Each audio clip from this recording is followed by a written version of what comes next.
भारतीय संस्कृति विश्वास करे परस्पर सहित संपर्कर सूत्र को जोड़िया पाई छेदन करिया पाई नुहे तेणु छेदन बा कर्तन करिबा आम संस्कृति पक्षरे अनुकूल नुहे सेतबेले मोमबत्ती टे जाली दउछु एवं तापर ताकू लिभि देई केक काटी हैप्पी न्यू ईयर जणाउछु। यह केते दूर प्रासंगिक भारत परी एक मुनि ऋषि मानकर देश रे ए प्रकार अपसंस्कृति आदौ ग्रहणीय नुहे। मु पंडित भूपति भूषण मिश्र सभापति बिरजा मंडल गणक मंडली और पंडित सभा जाजपुर।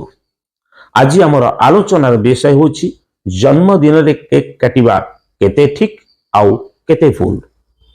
ए विषय रे आलोचना करिबा पूर्वरु आमे प्रथम मन रखिबा दरकार आमे होछंती भारतीय प्रत्येक जातिर प्रत्येक देशर गोटे निर्दिष्ट नियम बा संस्कार रहिछि। आम भारत वर्षर संस्कार जे केते उन्नत केते मार्जित केते रुचि संपन्न ताहा आपण माने अनुध्यान कले निश्चित भाव में जानी पारिबे। आम संस्कृति रे गोटे शुभ कार्य रे कटाकटी कटी करिवार परंपरा नाही। आमे जोड़ी पारू आमे काटू ना किंतु आजिकली आपण माने देखिथिबे गोटे शिशुर जन्मदिन पालन कला बेले आम मानक घरे बर्तन पाश्चात्य सभ्यता पाश्चात्य संस्कृतिर अनुकरण रे आमे केक काटुछु सेतबेले मोमबत्ती टे जाली दउछु एवं तापर ताकू लिभि देई केक काटी हैप्पी न्यू ईयर जणाउछु। यह केते दूर प्रासंगिक भारत परी एक मुनि ऋषि मानकर देश रे ए प्रकार अपसंस्कृति आदौ ग्रहणीय नुहे।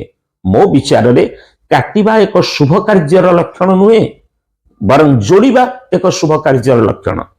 तेणु मोमबत्ती टे जालिकी ताकू लिभि दबा अर्थात दीपटी आलोक दिए मनुष्यर जीवन भितर थिबा अंधकार को दूरीभूत करी आलोकरे ताकू आलोकित करे एभली सुंदर परंपरा आम देश रे थाउ थाउ आमे मोमबत्ती को लिभेई दीप आलुओ बिना आमे काटी दियंती केक टाकू।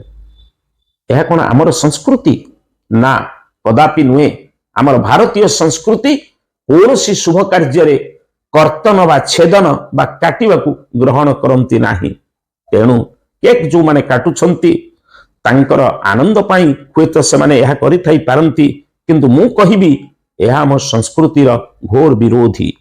कारण भारतीय संस्कृति विश्वास करे परस्पर सहित संपर्कर सूत्र को जोड़िया पाई छेदन करिया पाई नुहे तेणु छेदन बा कर्तन करिबा आम संस्कृति पक्षरे अनुकूल नुहे।